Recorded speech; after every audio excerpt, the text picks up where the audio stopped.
Alrighty, guys. I am back. ZombieGrub is back. We're gonna hop over to the American server. And ZombieGrub, I've got an announcement for you. Oh, yeah? Yep. Second game, you're gonna cast with Trigger.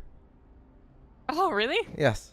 I'll do Alright, I'll do the first game. I'll do the intro, set it all up, and game 2, Trigger is going to co-cast with you. Just one map. He said. That sounds amazing. Yeah, I think that's going to be a lot of fun.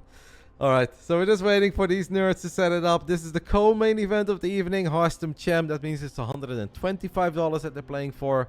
$100 for the winner, $25 for the loser. The channel points were incredibly one-sided. But guys, the last time, or at least one of the last time that these two guys played, somebody already mentioned it earlier in the chat, was IEM Katowice. Not exactly a small tournament, not a tournament where you're holding back or you're saving a strategy for the weekly. And Cham won that one 2-0. And then if you go back to Home Story Cup, Cham also won that 2-0. So I have no idea why I was looking at a 10-to-1 ratio in the chat. Because sure, I'm also feeling Harstem, but this is not 10-to-1. No. But it's kind of difficult just right off the bat to assume that, right? Like, honestly, you ask most people, what are the results of Harstem Cham? And the first response will probably be, they've played? Like, it's just not something that you expect to happen, being from different regions. And I think Cham also kind of, he's not like, he doesn't have his fingers in every single pie, right? He's not like playing all of the tournaments all the time. And Hearthstone mostly sticking around to European only. So it's not too surprising that there's the bigger name would be given the benefits, not even necessarily because he's also an extremely popular like YouTuber and streamer and all that, just bigger name, more established, I suppose, throughout the decade of StarCraft. But yeah, Cham, he definitely has these results against particular players that is just, he's in their brain, or something, where he can win against them and maybe even sometimes make it look much easier than it should be. Cham is very good at what he does. He will never play like a Reina. He will never play like a Sarrow. But he just kind of has his own timings. And the man is just damn good in getting a lot of value out of the basic units like the Roaches and the Ravages. Will not shy away from a Muda game either. Even when Mudas are terribly out of fashion and you rarely see it. I think Cham is always fun. And obviously something that we have talked about quite often is we cannot give the man props enough for winning that final season of the ESL Americas, or Latin America back then when we were still region locked.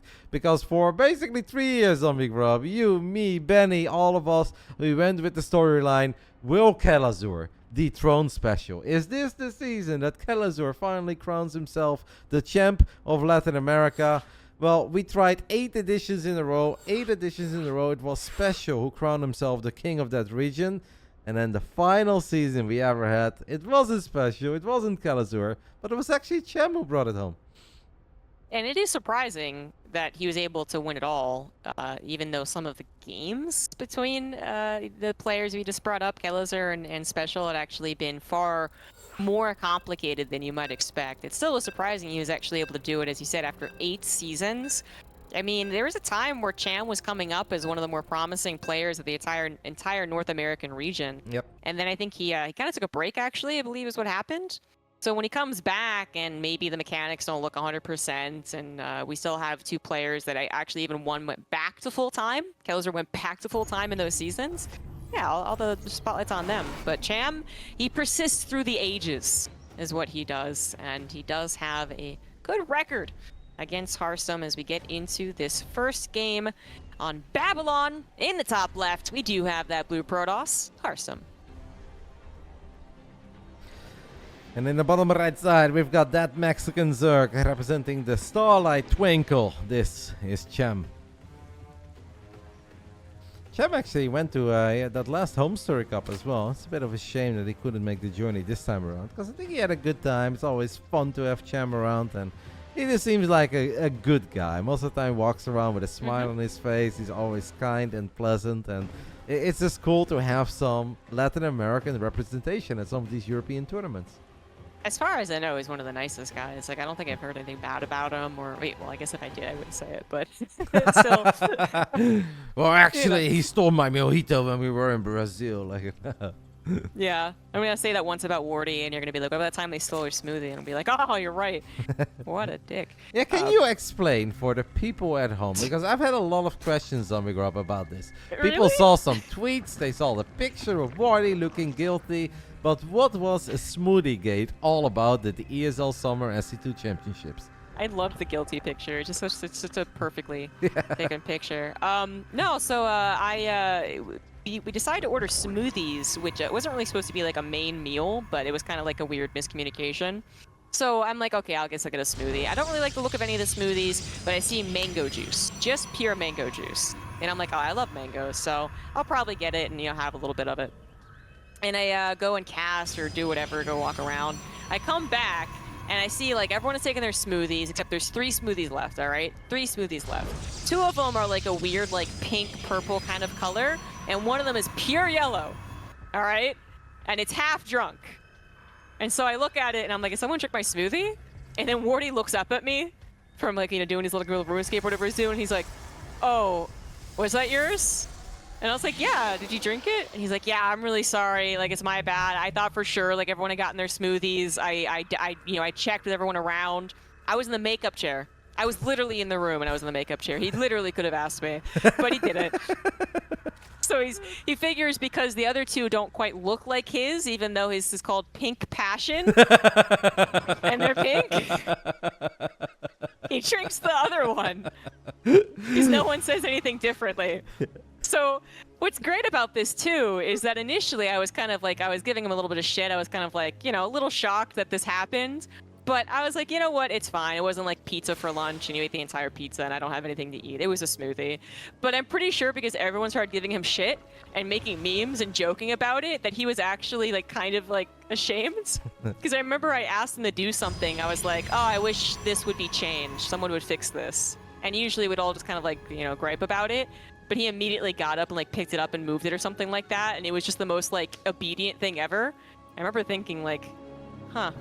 I could really abuse this. He obviously feels really guilty. But I never did. Yeah, poor Wardy. He didn't mean it. We've got an interesting opening here of Cham. A very, very, very greedy one, if I may say so myself. Like, we've seen Serral sometimes do like the very quick lairs with quick roaches against a bunch of adepts with resonating glaive. But that's obviously under the assumption that you took your natural, right? And your drones are not going to be exposed. But Cham is just going straight lair at minute 3 something, drops a Roach Warren, and the man doesn't even have Zergling speed. Now, am I crazy, ZombieGrub, or is this a little bit crazy by Cham? I think he's misreading this as like a Dark Shrine or something, honestly. Like, it's really, really weird. He's seen the Twilight Council, he's seen the Robo, he could even dip back in and get extra confirmation. I think it'd be worth the scout if he really is confused. But I just don't know how this is supposed to work, at least perfectly. Maybe it works surprisingly well. But yeah, I mean, it makes an Overseer. It's got to be that he thought it was DTs, right? Yeah. Well, he does have crazy. a bunch of roaches. This is just one of these moments where if Harstem plays this very slow and steady and safe, Cham can get away with this. But if Harstem picks up on the fact that Cham was just not ready for this at all and that Cham is being a very greedy boy, a lot of drones will die and Harstem is not going to take this slow and steady. Lets the Shade finish up, gets on top of the Roach, gets on top of the Queen, as a few Roaches are going to fall. And at this point, I feel like Harstem can just warp in for days. And we're going to see so many Adepts that even the Roaches are going to fall. I think it's game over, ZombieGrub. It must be. I'm actually really confused, but this has happened before with Cham, where it's just something where, like in ZVT especially, where I have, I guess, a bit more confidence, and I think it's more mechanical matchup and all that good stuff. He just kind of makes these big mistakes, and it's like, well, was it just a really big kind of overthinking scenario? Was it a game that we just wouldn't understand? Like, maybe the alternative is that he figured I'll take care of the Adept attack with Roaches barely in time, and then have an immediate counterattack in which a follow-up Dark Shrine would not save him. But I don't know, that's kind of a reach, right? Usually all Zerg players are like, first and foremost, gotta make sure I live against this, and it just felt like this was, well, never gonna be well-lived against this. We've got only two queens left as well, and that just means that taking care of this War Prism is going to be a nightmare. Like, Harstem doesn't need to stop, right? He can just still have 2 Adepts at a time, into the main, into the natural, into the third. Does he have to do it? No, but I honestly think he will still get value out of those run-bys. because Cham is on 28 drones. So if you lose a few more drones here, it becomes painful. And he's got a severe lack of anti-air. Those are the only 2 queens that he's working with. Harstem gets a little sneak peek of the main base, and he's like, well, I guess I'm fine. I guess this is going to send the Prism home, pick up the Disruptors, and have a field day. Like, Cham, I guess, sort of lives, but he's so dead. Yeah, exactly. He did not deal with that well. He's kind of a walking corpse right now, and he's trying to recover, which, you know, he's made these miraculous recoveries before. I'll give you an exact example of his EVT that I'm thinking about. He'll skip speed. He'll have like this weirdly timed third base because a Reaper and a SCV will block it forever. Again, forget speed, can supply block after his 4th queen.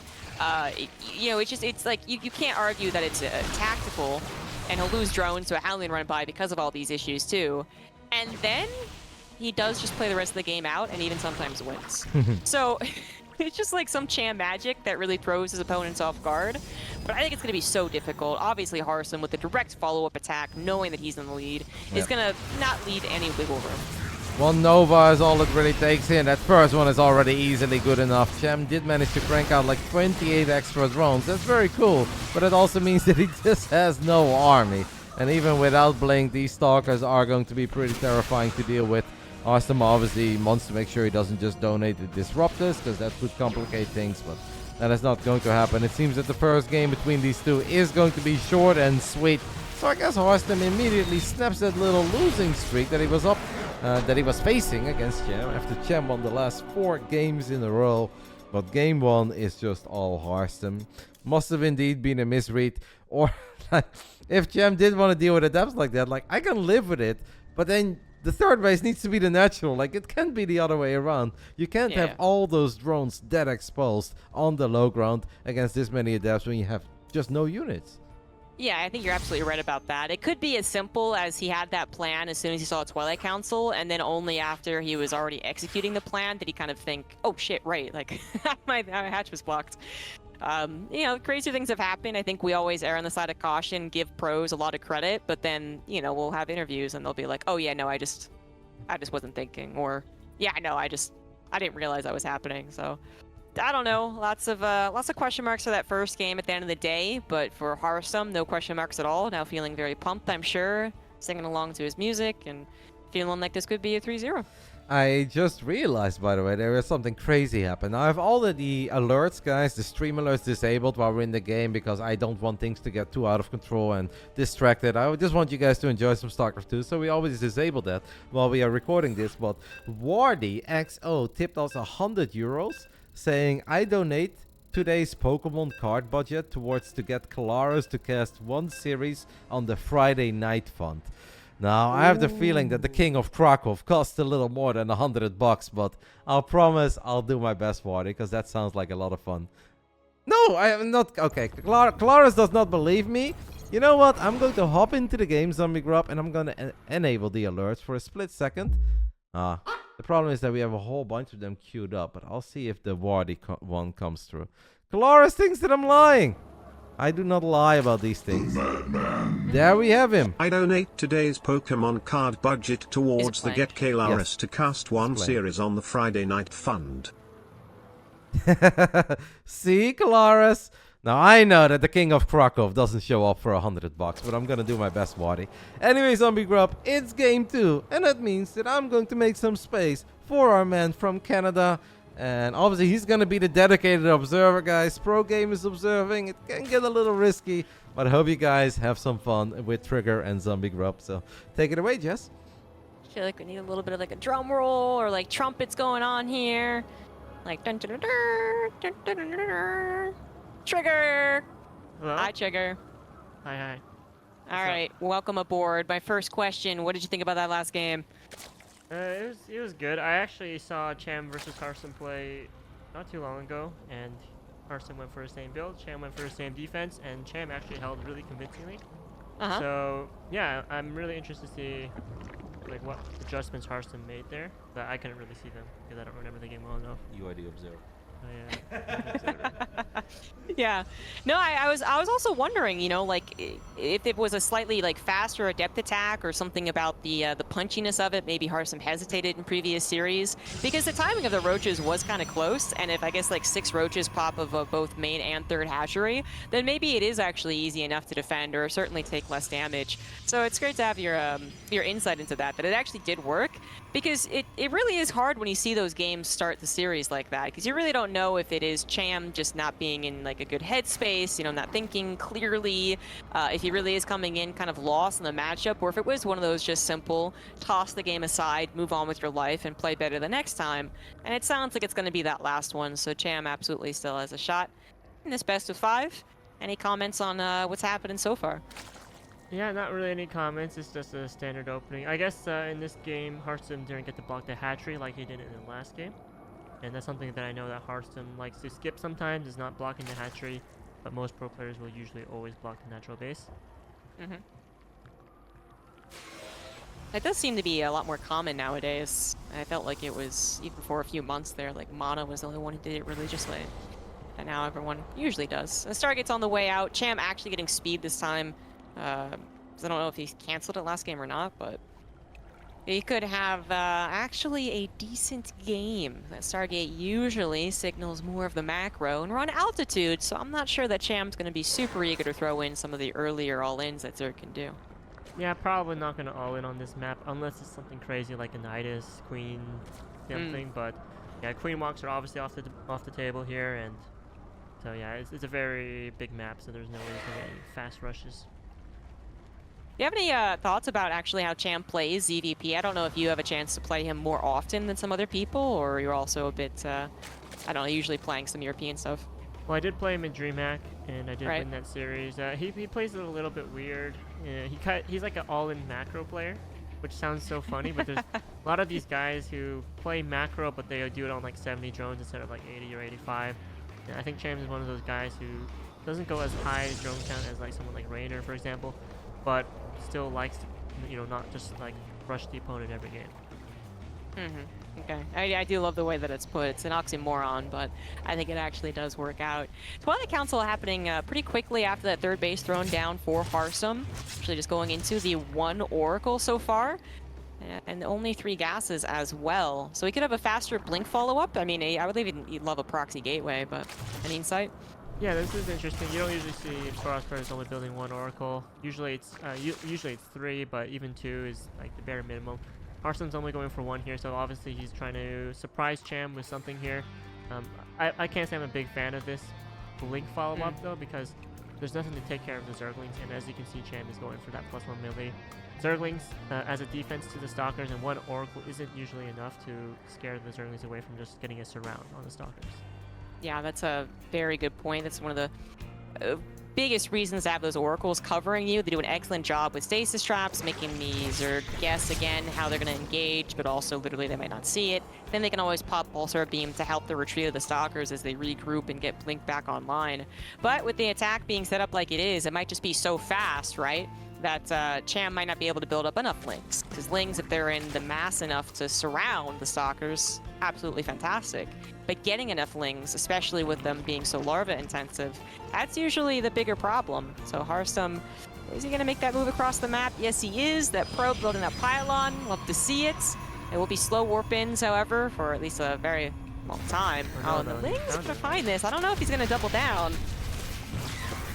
Kind of has to. Yeah, but now Cham knows that something's coming, and he's just building a lot of Zerglings in. I have a hard time believing that these Stalkers can penetrate into the third base with just 1 Oracle, but it's going to depend on the micro here. And Blink is finished, so if he does get surrounded, he does have another chance to take another fight, but it's still going to be hard.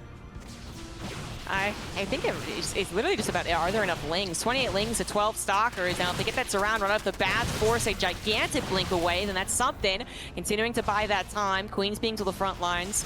And thus for not injecting could be a problem.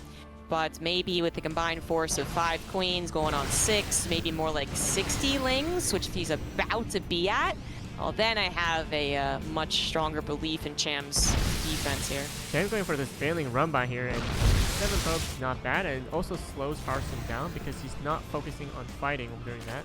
So it gives Cham a little bit more time to get a couple more units out, and maybe that's what he needs. But it's still going to be very hard. If these stalkers are already like jumping onto these queens, and like he's going to get surrounded here, and only one Oracle. Can these stalkers survive the fight? That's the big problem. You were talking about it, and I was just worried there wouldn't be enough lings. Again, that huge blink outs, but I'm taking so much damage on a lot of the whole health of the stalkers. A second Oracle will join in, and it's still 16 stalkers intact. They're just, you know, bloody and bruised and all that. Third hatchery getting low, but more lings coming forward. Finally, some roaches and ravagers to buff up the army, too. But if Harstem could at least grab, I mean, if he does, well, not even at least, right? If he does grab the third hatch, he would be in a very good position. He's going to gun for it, actually. Decides he can't get away with it, forced to blink back, but that might have been the last chance to kill the hatchery. Yeah, it does look like Harstem's going to get pushed back here, but these Oracles are doing a pretty nice job, and it's not like Harstem's completely all in here. He does have a force base behind this. He has +1 starring, but this isn't looking too great for the... I forgot what player it is. Yeah, it's going to be difficult controlling the ebb and flow of the game as it continues on. What? Yeah, sorry, Roddy. Roddy. Yeah, never mind. But anyways, yeah, it's not looking good for the Netherlandian? How do you say that? Oh, that's Dutch? what you're trying to do. Dutch player, yes. Not good for the Dutch player here. You know what? I prefer the Netherlander. That's amazing. But no, it's not looking good for Harstem. It's not looking totally unwinnable, as you said, though. Like, he does have upgrades on the way. 4th base. If he could secure the 4th base and his probe line, I'd be a big believer, but that is the big question. Can't secure the 4th base, can't secure the probe line at the 3rd as well. Cham with a double attack, looking to hammer down on Harstem's economy and even up the series. I think he's got it. Yeah, these probes are all falling. 21 probe workers have gone down, and this 4th base is completely dead, so... There's not much for Harstem to do in this game. If he had disruptors or something to make a comeback, maybe you could still believe. But with just stalkers, there's very little potential in the comeback. Yeah, it's too bad. I do feel like Harstem was close to finding Cham, just a little underdeveloped on the ling count and the larva count. But good on Cham's defense, pulling those queens forward, buying time, pulling back when necessary, and eventually being able to get to some of the bigger numbers and more concrete units like roaches. Now he's in total domination form. He's pretty much got nothing to worry about. No DTs, good for 4th base. Just build up and maybe max out if you really want to play it safe, and then deliver the killing blow. Yeah, it looks like he's going to go for that killing blow right now, and I'm not even going to bother hyping this up because this is just going to be a complete rollover. This is Vanling, and yeah, these Vanlings are just going to... Well, I'm surprised he didn't go for the probes, but I mean, anything worse here, really. Yeah, Harstem practicing a little bit of his split micro just to say, he got that in, but as you said, not even really worth hyping up. That was game over after Harstem was pulled back, forced to pull back, so GG's, and it was a quick little guest cast to Trigger. Thank you very much for coming on. Thanks for having me, and I'll give it back to Roddy. But yeah, I hope you guys enjoyed that. Bye. Bye.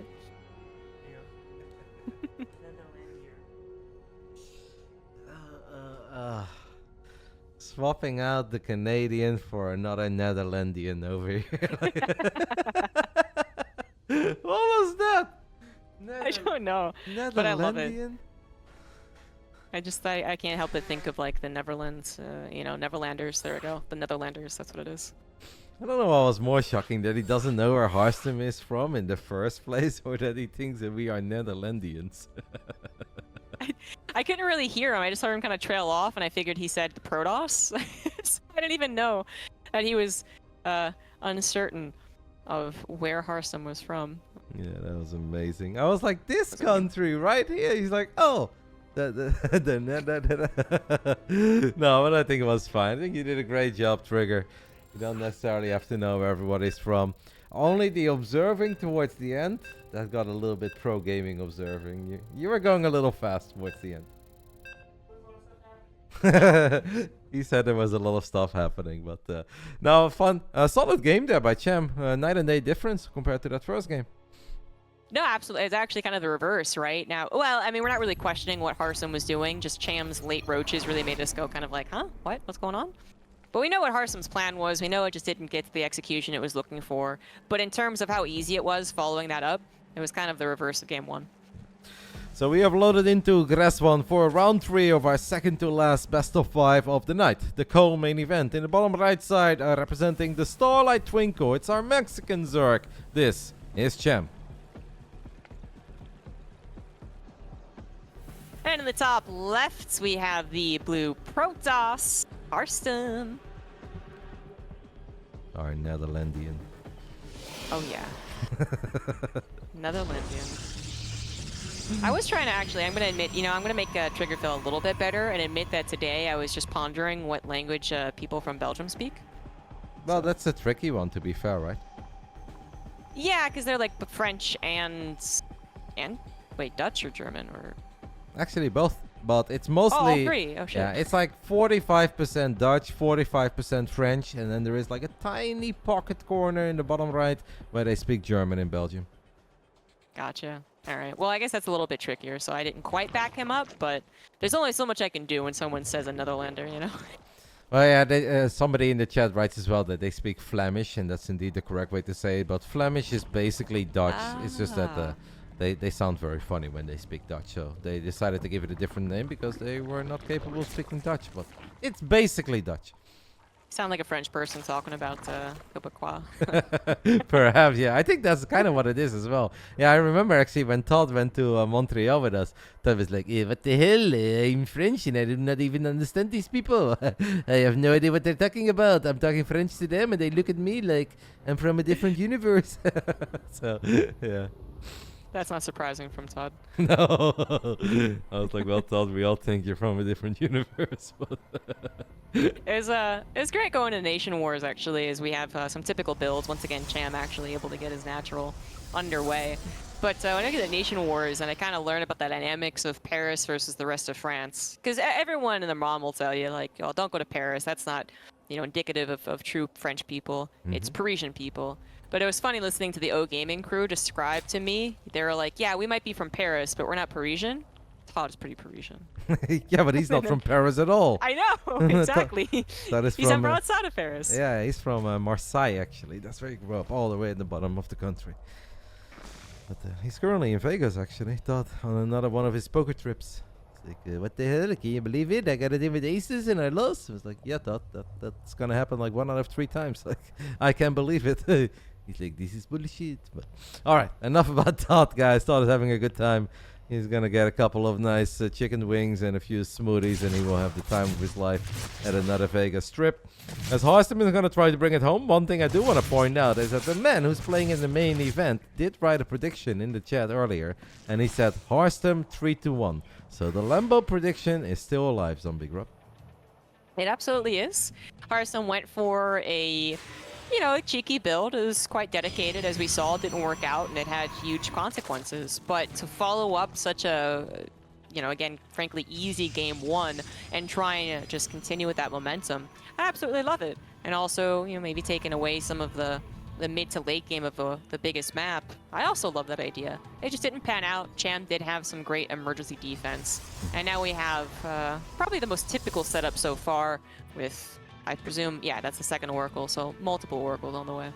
Sport crawlers are quite early here, right? For Cham. Yes, they are. I feel like speaks out to Know me a about little. Often against the first Oracle, it's just a couple queens and maybe a single spore, and then, okay, we're already sending... Maybe that's why they were so early, ZombieGrub. It all makes sense. I was really wondering. I was like, wow, he's gonna try and snipe the Oracle. That's really risky. But no, he's pulling the queens, of course. He stopped droning. He's building nothing but roaches. It all makes sense now. Harstem being a little bothered by Lings currently. Most important is he paying attention to the Oracle, and I think he absolutely is. But how does he defend? Third base is not properly set up yet. No. Oh. Ooh, that's awfully close. And even if he keeps it alive, though, that is painful, right? Because that means it's going to die a whole lot quicker. Cham does have a lair going up right now besides all of this. And it seems that Harstem is thinking about just sacrificing the third base, which I guess I don't really hate. That's the thing. I was like, how do you get... The scout was not as fast as I suppose it could be, because it would have been obviously with the first queens, but then we still wasn't sure, and having to build a pile and then shield battery, and then are they in the right position? All that's question marking. It's why this early attack can be so difficult to defend. it just happened so darn quickly. Harstem really with very limited units, very dependent on sack defense that cannot be put up at the third base, so it has to be in the natural, but that's also in trouble. Yeah, I really don't like where the Stalkers went. The 2 Stalkers died. Actually, Cham could have killed 1 more, but Cham doesn't care. He just wants to get on top of the only battery that's in the natural, so he doesn't care about overcharges. He just guns it down, and Harstem is even in a whole lot more trouble than just losing the third base, and just like that, it's the Mexican Zerg Cham who takes the 2-1 lead with, honestly, just a weird build, but this is everything that we spoke about, right, when it comes to Cham. Cham doesn't play like Saro and Raynor, but he just does his own thing, and because you have so little practice against it, and he's really good at finding weird timings, like, you look on this build on paper and you say, it's terrible. But Cham often gets away with these builds time and time again, so clearly it's not terrible. He's just good at finding weird ways to win. Yeah.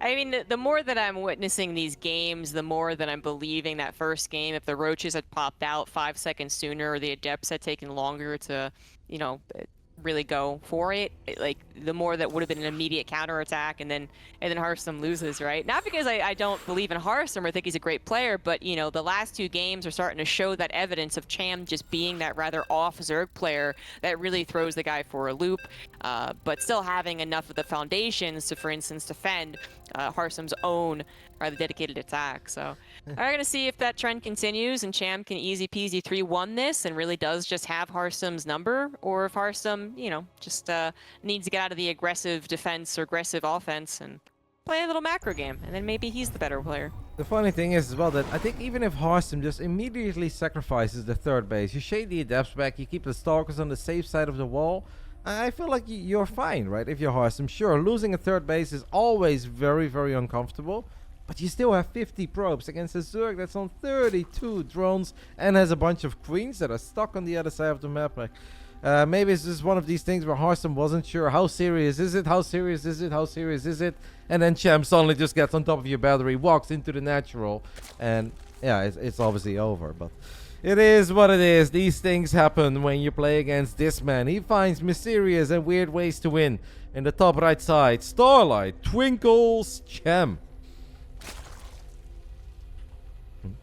And in the bottom left for the Shopify Rebellion, he is Harstem.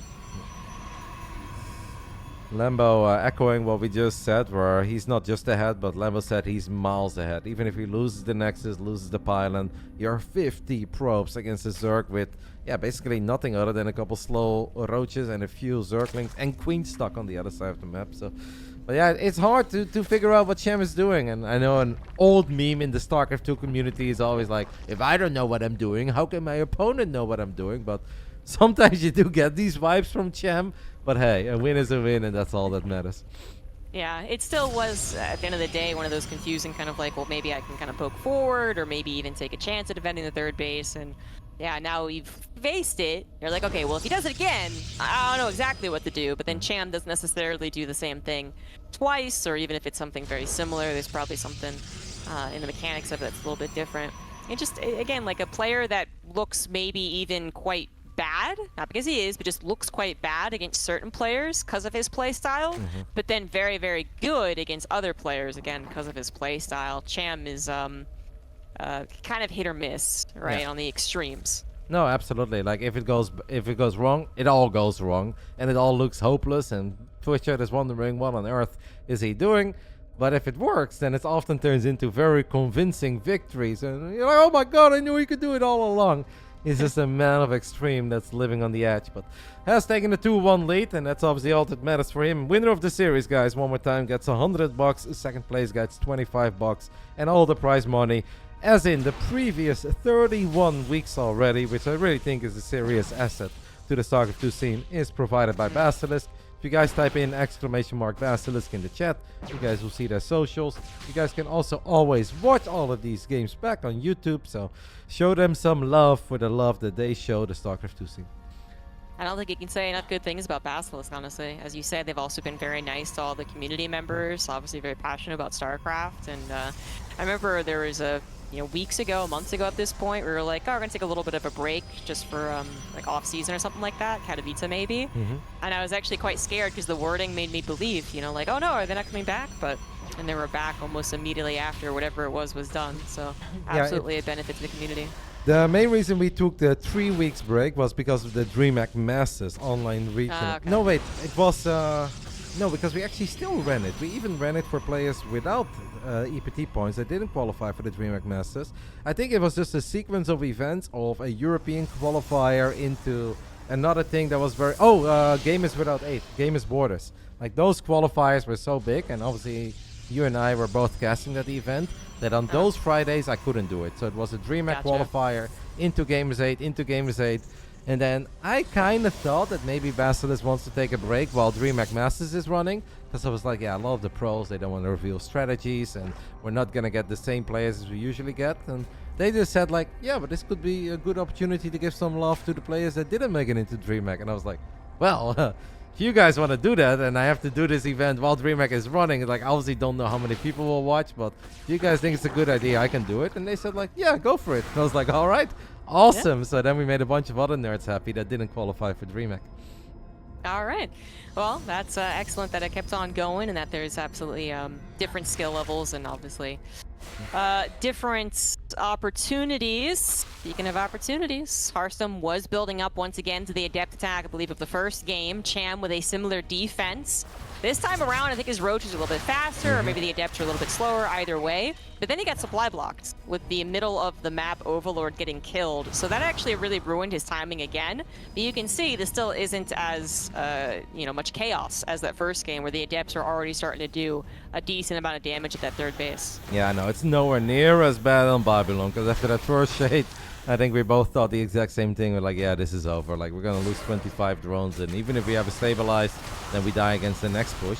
So far, kind of so good for Cham, as I don't want to say he's getting away with murder, but it's really funny, right, how adepts are super awesome units until you're suddenly stuck with a whole bunch of them.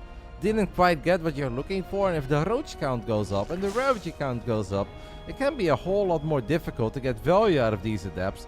Now, they're still tanky, right? They can soak up some shots, keep your immortal safe, keep your disruptor safe, but I do think Harstem hopes for a little more than what he got so far.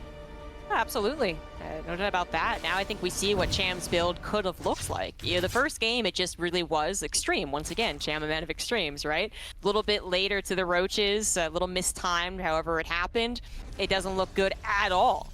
And then it's perfectly timed. It's exactly what he wanted, based off of having his natural, finally, and then also getting, once again, a very fast scout. And we see how just, how nice it looks. The defense was there, despite the supply block, and then he gets a counterattack that at the very least forces Harstem to panic. Yep, Cham silencing the haters over here, because this indeed all does make a lot of sense, as the adepts are going to shade in. The roaches thought about going for a cancel. That's not going to work, but nice Evo chamber block as well. Yeah, Cham is really feeling it. He has fully stepped up his level in these last 3 games, as this is going very well. In the end, a single drone goes down. Roaches think about it, but obviously needs to be careful, because a single force field could spell a disaster. But we're already gearing up for just kind of a weird follow-up, right? Like, if we want to play Lynx, Banes, Roaches, and Ravagers, why didn't we just start off with Lynx speed? Well, that's not Cham. Cham gets his own weird ways to roam. Like, he goes through Slovakia, but he's going to get to Rome eventually. and this is going to be hard for Harstem, but obviously if Harstem does land 1 or 2 Novas, he's completely fine. But the first wave is going to be a very, very scary one. Cham, a great believer in all roads lead to Rome. All roads lead to Cham victories. It doesn't always happen that way, but he's a big believer in it. Cham, I think he's looking strong here. He certainly has a grasp of the game. Now, that can be sometimes typical, I suppose, as the Protoss does sometimes have the kind of the back foot style, right? They're the ones defending, they're the ones on the lookout for what the heck the Zerg is doing, especially if the Zerg's going to 3-base attack. But it feels nice after taking no damage from the Adept attack. The Ravagers finish up, but might get bops. Yes, they do. Oh, and more roaches beyond that. Not 1, but 2 absolutely perfect shots there for the captain. And where Cham could have had a pretty terrifying attack, because he still has 105 army supply after that. But imagine how big his army would have been otherwise. Now, this shield battery, imagine with 3 Ravagers, right? You gun it down, Harstem is in trouble. But we don't have any Ravagers right now, and that makes this so difficult for Cham. And Harstem is going to pull off the absolute cleanest defense that he could have ever dreamed of after a few picture-perfect Novas. And honestly, I think at this point, it's almost safe to say we are going to a Game 5 ZombieGrub after 2 Novas straight out of Protoss heaven. Yeah, those Novas. It was like the first one was almost a given. I was not surprised, even though it was very impactful. But the second one was just the surprise factor, man. Cham clearly not paying attention. Not even one of those like, oh, if it was only a half second earlier. It was like 2 seconds earlier, man. Just did not expect such an aggressive movement with the Warp Prism disruptors, and Cham now is scrambling to recover. He was droning during that last attack, so he has, you know, better than a 50 drone economy, but it's still worse than Harstem's. Now, Harstem might not have the perfect 71 probe economy, I guess, but a fourth base on the way. They're definitely still mining efficiently, and, you know, everything's coming up good for Harstem here. Cham, can he pull one out of his hat? I think he could. A couple of nice Baneling hits, but he's gonna need to hope. Yeah, well, shame for Cham because a lot of things went perfect for him in this game, but being forced to make an attack without the Ravages is so painful because that battery, it's just never gonna die against these couple Lings and Roaches. And otherwise, it really would have been a very sweet engagement, right, for Cham. Coming in from 2 different angles, a full Ling wraparound. It all could have been so beautiful for the Mexican Zerg, but the 2 disruptors ruined all of it and turned it into an absolutely amazing game for Harstem, who's indeed not totally there yet, but it would honestly take a pretty serious throw for Harstem not to bring this one home. I think so. It can still be tricky if Cham comes in from different direction than he's anticipating. We know how much of a disaster it can quickly become. Suddenly, boom, you're out of High Templars, no storms. How do you get overwhelmed? But presuming that Harstem does have the infrastructure and the attention and a little bit of spotting, right? Just a little bit of advance notice. Those things should really not happen.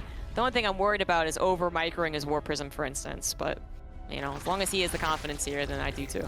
I'm gonna send over a few more Novas. These ones whiff, and Harstem does have that Warp Prism out of position. I think at this point I would say maybe Harstem just bring it home, make your life a little bit easier. But the captain feels that he's got an army that's big and powerful enough to deal with this. We do have a couple nice storms and even better force fields. That is very sexy, straight out of Wings of Liberty. Where's that guy with the joystick? Exactly, that was very close to being the donut. It was more like an L bracket thing going on there, but the same effect happened. Really cool stuff here from Harstem as the number of Zerg units continues to dwindle. Harstem stays strong with the Stalker count still relatively healthy, the Stalkers themselves relatively healthy, and of course 4 bases, 82 probes at this point with +2 finishing up. I mean, Cham, that was perhaps his moment, and now it's gone. What's the backup plan? More of the same. We double down, we triple down. I think it's Ling, Bane, Roach Ravager with +1 melee, or we die trying. Like, I don't think that Cham has the confidence to fire up a bunch of drones now. Don't think he can really transition into something like. No, it's all gonna take too long, right? Like, Mutas are not an option against this many Stalkers with +2, and Blink obviously. Lurkers not an option, Broodlord's not an option. The only thing you can hope for is to max out one more time, because as long as you're maxed out, you always believe there is a tiny chance. Yeah. Yes, you know, it's pretty much. It kind of makes things even again, but then there's the classic Protoss quality over quantity issue, and if they built up enough of the really expensive units like Archons, which actually Harstem doesn't have, so in some ways his army can be vulnerable if the storms do not hit, but the storms continue to hit, weaken everything, or straight up kill everything, and Harstem's supply still looks strong, even as he's being kind of sort of surrounded here, and there's no shield battery either, so it's like a little bit of a question mark. He's also doing return damage on Cham's side of the map. He's killing not 1 but 2 bases at the same time. He is going to hold in the end. We've got Zealots in the middle of the drone mineral line at the 3rd.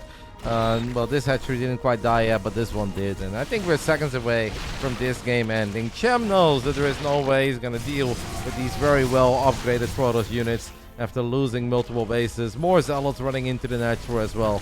We will get that game 5, and Cham is going to be kicking himself a little bit for not keeping track of that Prism, because that attack had serious potential, the first one, and I think the engagement would have been beautiful. A few Ravagers show up, they gun down the battery.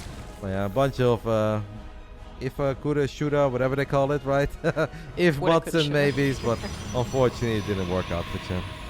Yeah, I mean, I wonder if Sugar has more information about that game they recently played with a similar scenario where Cham won after defending the Adepts.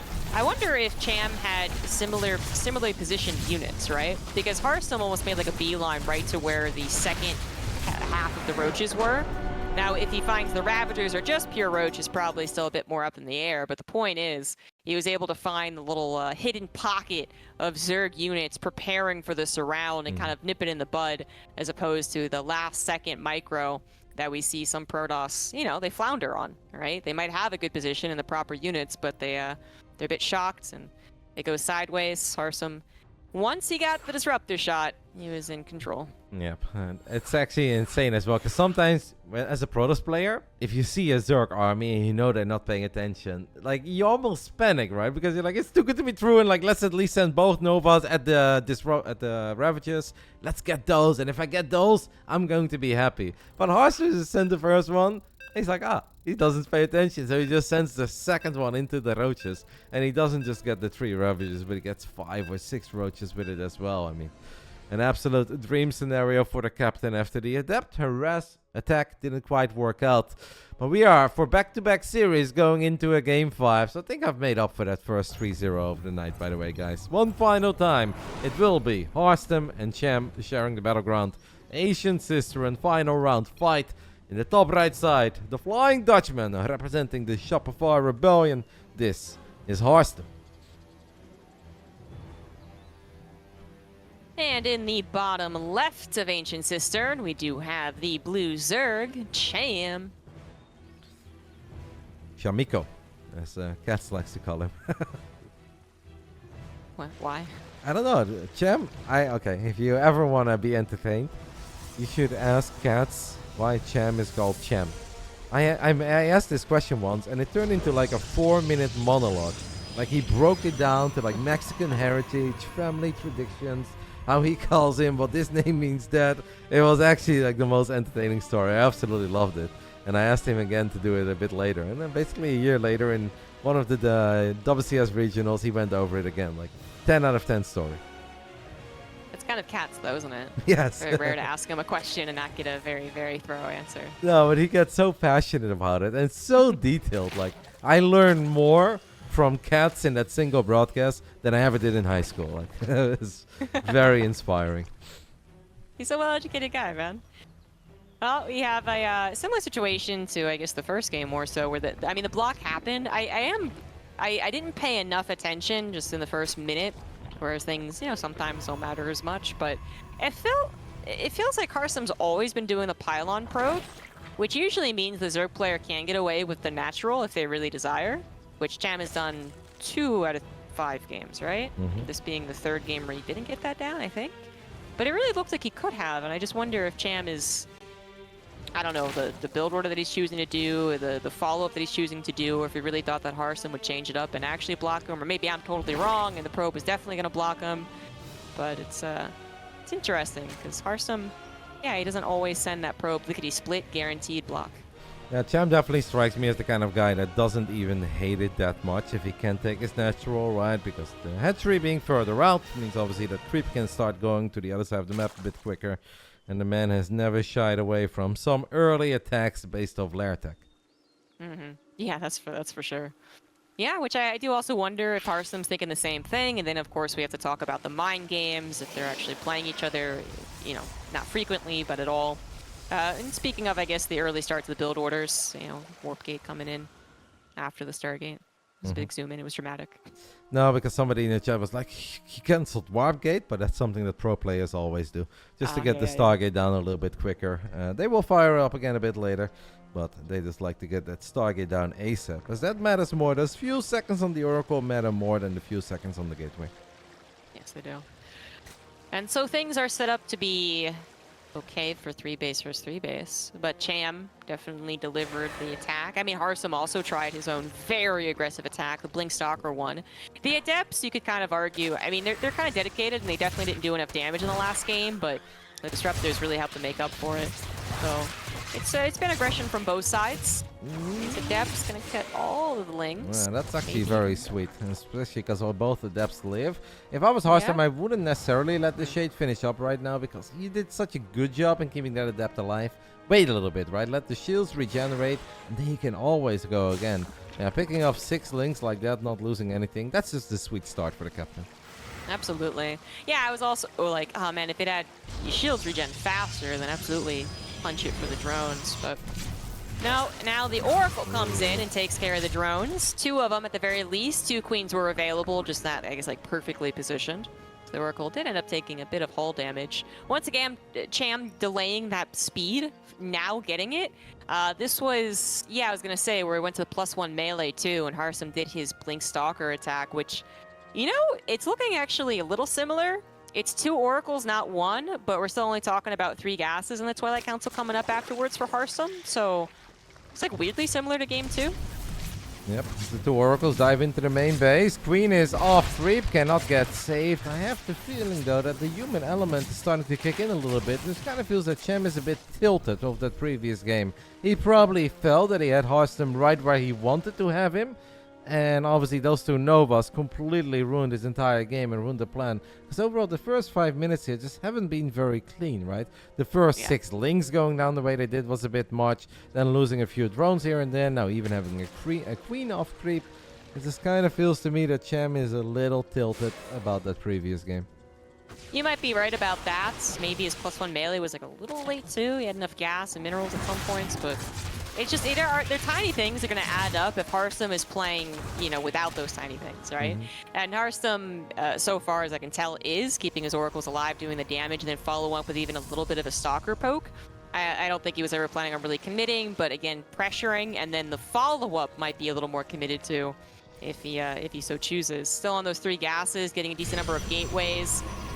Yeah, not sending a probe out to try and prox anything this time around. And actually, he has the 4 gases. He's got it on his 3rd. It's starting to look better and better for the captain, but he's obviously not there yet. We know that Cham is always able to get a pretty big army in that mid game, and he does have very good engagements. I think if there is one thing that in general stands out for me from Cham, is that he's good in making sure that he doesn't run up a ramp, and he shouldn't. He often has the sexy surrounds going. Really knows how to get max value out of those links, banes, and ravages in that early mid game. Yeah, Harstem will obviously know with all of the experience that the Dutchman has that this has been a sweet game for him. It's pick-off after pick-off after pick-off, freebie here, freebie there, now we're getting a queen as well. And okay, it's Overlords in the end that Harstem settles for here, which I really don't hate. Cham is just in trouble here, ZombieGrub. Nothing's going his way. This is not a particularly committed Stalker attack. Yes, they were warped in and they moved across the map, but it's not like he built that proxy, got a warp prism over here, or yeah, and then initially it wasn't even that many Stalkers. More joined in. They ran across the map to ensure the depth of that 3rd base. And now Cham is supply blocked because of it. Could not enter into the natural. Was so close to it though. And things just keep getting worse. Yeah, and the Banelings, I would call that a successful defense. 6 is something, but with everything else going so wrong for Cham, that's not it. No, especially not losing that 4th hatchery that easily, right? The only way that you can ever justify that is if at least you have 1 more hatch going up in the top left side, but that wasn't quite the case either. Cham is in all sorts of trouble, but he does have more Banelings morphing at a very random moment. I'm not sure if Harstem is going to expect this. Harstem might be distracted by those circlings. Does see it at the absolute last second. Love that blink there, by the way, as well, to protect the battery. And in the end, that's a lot of Banelings going down for just a few Stalkers. Harstem with a worker lead in a PvZ Game 5. It's going to get very, very tough for Cham, especially because he lost so many queens as well, right? 3 queens already going down in a 7.5 minute game. That's just a few too many. Yeah, absolutely. He's going to have larva problems. I think we're actually seeing the start of larva problems. He's starting to bank up a little bit of cash. He's trying to go for an attack and trying to once again hit that natural this time around, just by brute force, letting some lings into the natural. It's not that many, and the Oracles are quick to recover, so not the biggest moment, but it's a start. Couple Banelings trying to make it into the 3rd base, but Harstem with another nice blink and a perfect overcharge there, by the way. Because without an overcharge after that blink, maybe the Roaches and the Lynx would have been able to find a good fight there. But very solid defense by the captain once more. But at least Cham, I feel like he's starting to find a tiny bit of momentum. I'm sure he was hoping for more, but it's always a good feeling if you run a few Lings into the natural. You get a couple probes, and your Banelings are starting to connect. And you know you finally got your 4th base up. There's a tiny bit of hope at the end of the tunnel, but obviously Cham still needs more than what he's getting so far. And a little bit more time as well, as you know, they have to clean everything up. So that time spent building, hopefully, the drones. But unfortunately, the drones that he did build during that time are now all dead. 11 drones. Well, so much for that hope. So much for that light at the end of the tunnel. This tunnel just got very grim. Losing 11 drones to those 2 Oracles, and obviously neither Oracle went down there. That's rough for Cham as another Overlord will fall, but at least there is a little bit of creep that's going to delay this Nexus for a split second. I feel like Harstem should have known that. High Templars are a bit exposed, but there's a cannon, there's a battery. Baneling still going to try though, but nice zoning storms there by Harstem. And in the end, these High Templars will live. No, one of them dies, but that's obviously still very good for Harstem once more. Looks like Cham was hoping to get a quick cancel in a fourth, or maybe actually try and enter into the natural again, but fourth was not planted down anyways. So retreats with the, we'll call it the main army. I feel like usually at this time, the main army of the Zerg is, you know, almost maxed out and really quite scary, and it's just not the case here in this game with so many things going wrong for Cham. Cham's going to try and dive towards lurkers by the looks of it, hope that he has the time to get there, and then kind of stop the ground-based attack from Harstem that I assume will eventually come, you know, when Harstem kind of sniffs out how aggressive or not Cham is being. I don't hate that from Cham because Cham sees the amount of defenses that Harstem has been warping in, right? It's just defensive Templars, it's batteries, it's cannons, and running wave after wave of Link, Bane, Roach, Ravager into such fortified positions doesn't make a lot of sense. Now this definitely is a bit of a Hail Mary play, don't get me wrong. It's going to be hard to get Hive Tech up and running, get Lurkers out, get both of the upgrades for the Lurkers. But I still think there is a slightly bigger chance that this is going to work than just running endless amounts of Banelings and Zerglings of a weak economy into a very well-positioned Protoss. Yeah, absolutely. And if I were to say, like, there's something that I see commonly throughout Harstem's play, I do sometimes feel like he is a little more on the passive side. Passive's not the right word, but he kind of waits it out, you know, tries to get ahead when he's already ahead, that old saying and whatnot. Which means that there are times where I think Zerg players, in this matchup obviously, can fit in that transition, and then Harstem will do all the things that is appropriate for a Protoss once Zerg has lurkers, you know, active and transitioning himself and all that good stuff. But I would say that, you know, Cham would actually have a decent shot sometimes to get to lurkers, but Harstem, as I was talking about it, actually did make a move out. Doesn't commit to it so far, but he's got the Warp Prism, so I think he absolutely can. Yeah, maybe he was waiting for charge for a split second. Harstem is a maxed out Protoss, and he knows that this is the kind of army that can absolutely get some serious work done against Links, Banelings, Roaches, and Ravagers. Cham has like one lurker, there's a couple extra lurkers on the way, but these are not the lurkers that have seismic spines or adaptive talons. They are the most basic lurkers. There's a few zealots, pick up a queen, and it really does feel like an unfair fight. Even if Cham's supply doesn't look that bad, he really needs all the value from this single lurker. There's no observer. Where are the oracles at? Okay, there we go. Yeah, this is actually probably one of the worst fights that Harstem could have taken, but it is still going to be good enough. Literally just brute force. I wonder if Cham's other Baneling army was prepared. If this actually would have been a bit of a throw, but it is what it is. It was not. Harstem pushes through the choke into a handful of weak lurkers and the kind of a partial supply of Cham, and this will be the beginning of the end. Cham doesn't want to give up quite yet, but quite game over. Seems that one of the two Shopify boys will get a W on the board here on the Friday night. Harstem was definitely in a bit of trouble in Game 4, but he landed some picture-perfect Novas, and he carried that momentum into Game 5. Cham just seemed a bit out of it in the beginning of this game. Obviously, StarCraft 2 is it's played by humans. We've got emotions, and sometimes still can get the best of all of us. And Harstem, of course, played a great early game. Nothing to take away from him. But I just felt that Cham wasn't quite there. Found a bit of momentum later on as we're even pulling the drones for a last line of defense. And drones and Hydras pretty good against Stalkers. But Cham has already taken an insane amount of damage. Zealots ravaging every single base. I think Harstem is going to get the dub here. There's nothing that Cham can really do about it anymore. And then it's up to Lambo to bring home the double dub for the Shopify boys. And hundreds of Twitch chatters just let out a sigh of relief as well. I'm sure they're on the edge of their seat when Harstem was on the ropes in the previous game. But nope, your points are apparently safe on this channel, as Cham is going to take the loss, lose out in the series, and Harstem will not be stuck with the, I guess, Cham curse or whatever you want to call it. He absolutely can take him on and wins a best of 5. Yep, Harstem snacks the little streak that Cham had going against him. Cham had a 2-0 and a 2-0, one at Homestead Cup, one at Katowice. But Harstem said, enough is enough, mate. Tonight belongs to me. A Friday night dub for Harstem once more. He doesn't play too often in the Big Brain Bouts, but I feel like whenever he does play, he does quite well. So I was looking over my shoulder to see if Trigger is still here, because Harstem actually did defeat Trigger once, I remember that. the very, very beginning. But that is that, guys, for the PVZ. That means we're going to take a little break, unless you've got any final thoughts and comments about that series, ZombieGrub.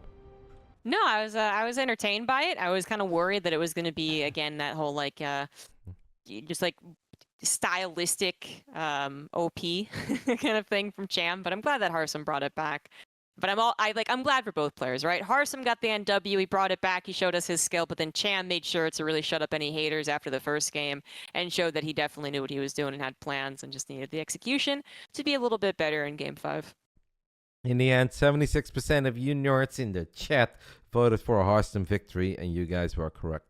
The captain brought it home, a 3-2 victory over Cham, and that means it's main event time, guys. Could be a long one, especially looking at that guy that I just wrote down first. Spirit versus Lambo, best of 5, $200 on the line. It's a 150-50 split for this one. Spirit will be option 1. A Lambo for the Shopify Rebellion will be option 2. A year ago, I think almost everyone would have voted for Lambo, but in this day and age, ZombieGrub should be kind of close. I think it'll be very close. I actually have a lot of thoughts about this, but I'll wait for the actual match. All right, we're going to go ahead, guys, and take our final break of the night. It's going to be a couple minutes because obviously we just had back-to-back series going to distance. But basically, in 3 to 4 minutes, we should be ready to start off with Lambo versus Spirit, the main event of Big Brain Bouts number 31.